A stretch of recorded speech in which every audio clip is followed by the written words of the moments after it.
इसीलिए मैंने कहा था कि मनेव मनुष्याणाम कारण बंधन मोक्षेय, अर्थात यदि मन तुम्हारा स्वामी है और तुम उसके अधीन हो तो वो तुम्हें माया के बंधन में जकड़ता रहेगा, और जब तुम मन पर काबू पालोगे और उसके स्वामी हो जाओगे तो वही मन तुम्हें मोक्ष के द्वार तक ले जाएगा।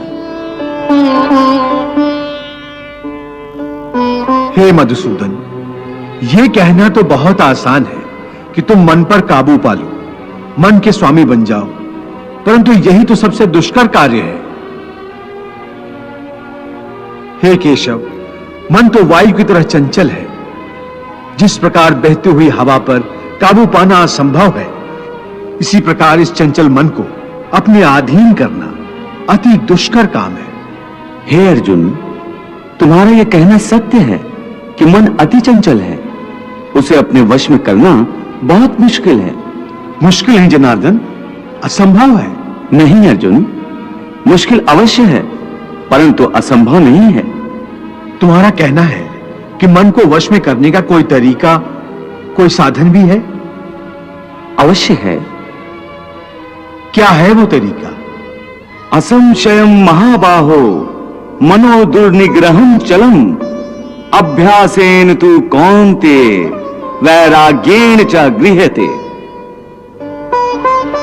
अर्थात मन को वश में करने के लिए उस पर दो तलवारों से प्रहार करना पड़ता है।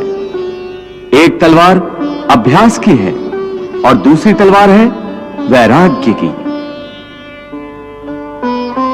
अभ्यास और वैराग्य? हां, अभ्यास और वैराग्य। देखो अर्जुन, अभ्यास का अर्थ है निरंतर अभ्यास। मन को एक काम पर लगा दो, वो वहां से भागेगा, उसे पकड़ कर लाओ, वो फिर भागेगा, उसे फिर पकड़ो। ऐसा बार बार करना पड़ेगा। जैसे घोड़े का नवजात शिशु एक क्षण के लिए भी स्थिर नहीं रहता, क्षण क्षण में इधर उधर फुदकता रहता है।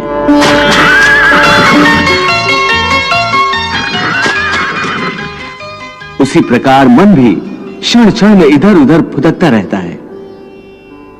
एक चंचल घोड़े की तरह मन भी बड़ा चंचल होता है,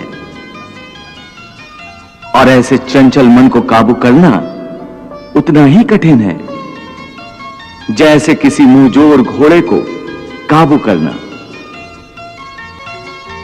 ऐसे घोड़े को काबू करने के लिए सवार जितना जोर लगाता है, घोड़ा उतना ही विरोध करता है और बार बार सवार को ही गिरा देता है।